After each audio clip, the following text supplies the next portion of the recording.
Have you ever walked into a room, dropped your opinion on something, politics, fashion, even the best pizza topping, and just assumed everyone would agree with you?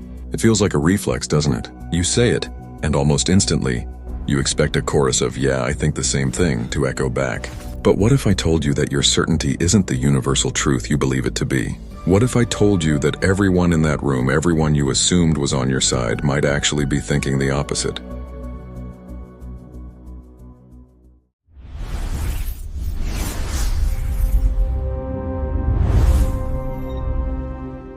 Why does our mind trick us into thinking that our opinions are so much more popular than they really are? Why do we assume that everyone sees the world as we do?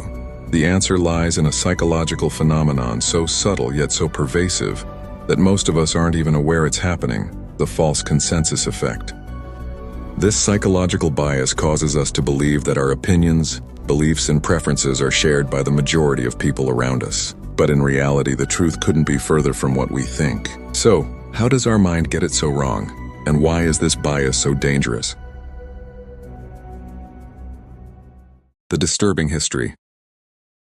The false consensus effect was first identified in the 1970s by psychologists Lee Ross, David Green, and Pamela House. In their groundbreaking study, participants were asked to judge the popularity of various opinions, and time again, they found that people vastly overestimated how much others shared their views. For example, when asked about a controversial issue like smoking, participants who had quit smoking often assumed that most others had also kicked the habit, despite the fact that only a small percentage of the population had actually quit. What makes this bias so chilling is its silent presence in nearly every aspect of our lives. We walk around believing we're surrounded by like-minded people, and we act on that belief. This bias influences our conversations, our decisions, and even our self-perception. The kicker is that it often operates beneath our conscious awareness, shaping how we interact with the world in ways we rarely recognize. But it doesn't stop there. It's deeply rooted in something far darker: our desperate need for validation. We are not only seeking agreement, we're actively confirming that we are normal, that we belong. We see it in groupthink, political movements, and even in the way we choose to surround ourselves with people who share our beliefs. This need to feel normal becomes a psychological force that manipulates the way we process the world, making us believe our truth is the universal truth. The scientific explanation and symptoms. So, how does this mental glitch work? The false consensus effect is a product of the brain's cognitive biases, those sneaky shortcuts our mind uses to process information quickly and efficiently. It's essentially a psychological defense mechanism developed over thousands of years to keep us connected to others and safe within our social groups. When we assume that others share our opinions, we reinforce our place within the group, bolstering our sense of belonging and security. It's primal, almost survivalist. On a biological level, this bias triggers the release of dopamine when we interact with people who share our views, reinforcing the belief that we're right and not alone. Dopamine, often referred to as the feel-good neurotransmitter, provides a sense of reward and pleasure. The more we experience social validation, the more the false consensus effect strengthens, pulling us deeper into our own bubble of certainty. But it's not just about feeling good. The false consensus effect is also intertwined with self-serving bias, another cognitive distortion that causes us to interpret events in ways that validate our own beliefs. When others agree with us, we see it as proof that we are correct. When they disagree, it feels like an attack on our identity. This creates an emotional barrier that prevents us from seeing other perspectives objectively. We avoid challenging opinions because they destabilize the worldview we've painstakingly constructed. Imagine this scenario. You're involved in a political discussion with friends. You passionately argue for a certain candidate, convinced that everyone around you shares your stance. The room nods in agreement, further solidifying your belief. But here's the catch. Your friends may not actually agree with you. They may just be nodding along to avoid confrontation, or they may feel too socially pressured to express their true thoughts. But in your mind, the consensus is clear. Everyone must think like me.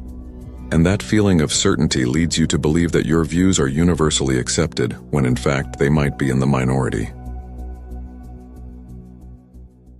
A famous real-world case study. The false consensus effect isn't just an abstract concept, it has far-reaching consequences in the real world. One of the most notable examples of this cognitive bias in action occurred during the 2016 U.S. presidential election.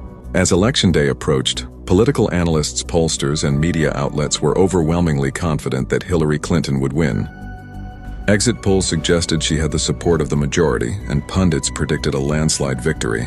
The assumption was that most Americans shared the same political ideologies as the liberal elite. But when the results came in, it sent shockwaves through the political world. Donald Trump, a candidate dismissed by many as unqualified, pulled off a stunning upset. The prediction of a Clinton victory was shattered. Why was everyone so blindsided? The answer lies in the false consensus effect. Clinton supporters, particularly those in major urban centers and media circles, believed their opinions reflected the majority. They were surrounded by like-minded people, and their echo chambers only reinforced the idea that their candidate was the inevitable choice. But in rural areas and among less vocal Trump supporters, a different truth existed, one that was largely ignored by the mainstream narrative.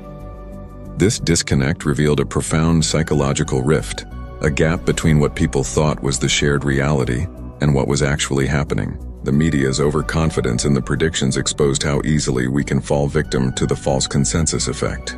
In a way, it was a lesson in humility, demonstrating just how far our perceptions can stray from the truth when we operate under the illusion of consensus. And the implications of this bias reach far beyond political elections. They affect our personal lives, our social interactions, and even the way we consume media. The twist in application. Now let's bring this back to you. You might not be involved in heated political battles or big public debates, but think about your daily interactions. Have you ever assumed that everyone at work shares your opinion on that new policy, or that everyone you know agrees with your stance on climate change? The next time you have a conversation, pause and ask yourself, is this what everyone thinks, or is it just me? Think about your friends and family. Are they really agreeing with you? Or are they simply reflecting back the consensus you've built in your own mind? You don't need to be involved in grand societal debates to fall victim to the false consensus effect. It happens every day in your personal interactions. And it's not just about your opinions, it also influences the way you act. Do you find yourself following trends because you believe everyone is doing it, only to realize later that you were in the minority? The false consensus effect isn't just a mind trick, it's a reflection of how we desperately want to belong, to fit in. But at what cost? What happens when we're so wrapped up in our own beliefs that we start to shape the world around us to fit those beliefs, even when reality says otherwise? What happens when we're stuck in a bubble of our own making? And that's why you need to watch the next video.